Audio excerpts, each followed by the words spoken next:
On the opposite side of the Nile River, in the lobby of the historic Winter Palace Hotel, Howard Carter posted the first public notice of the discovery by him and his patron, Lord Carnarvon, of the almost intact tomb of the young pharaoh Tut Tomb. Carter and his patron had been associated for many years, and had finally received the Egyptian government's permission to excavate in the world-famous Valley of the Kings. Theodore Davis, who had previously held the permit, discovered many generally despoiled tombs in the valley, and confidently declared, upon turning in his permit, there was nothing left to find.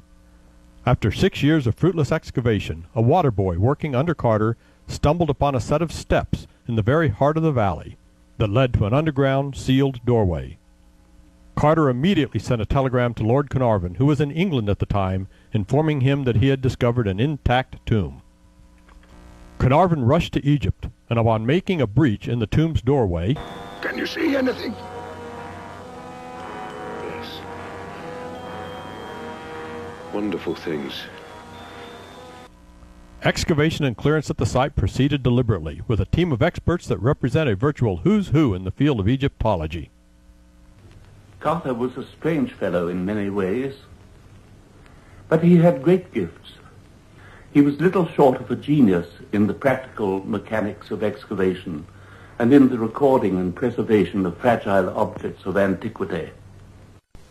I suppose most excavators would confess to a feeling of awe, almost embarrassment, when they break into a tomb closed and sealed by pious hands so many centuries ago.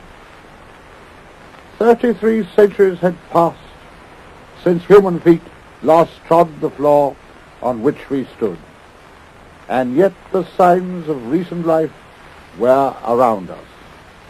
A half-filled bowl of mortar, a blackened lamp, the chips of wood left on the floor by a careless carpenter.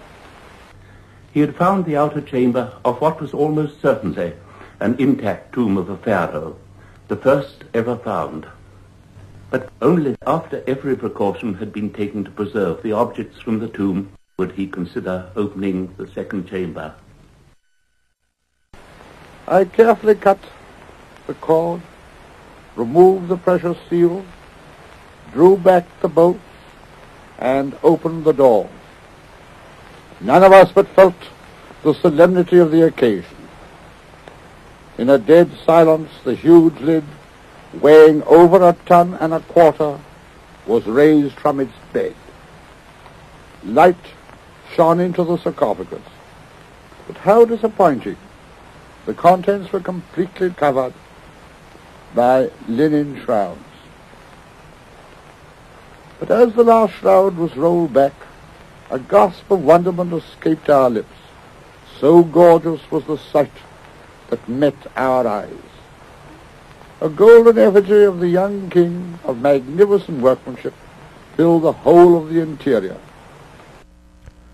Lord Carnarvon, tragically, did not live to see the final result of the discovery that was to make his a household name, as he died less than 6 months after his discovery from an infected insect bite.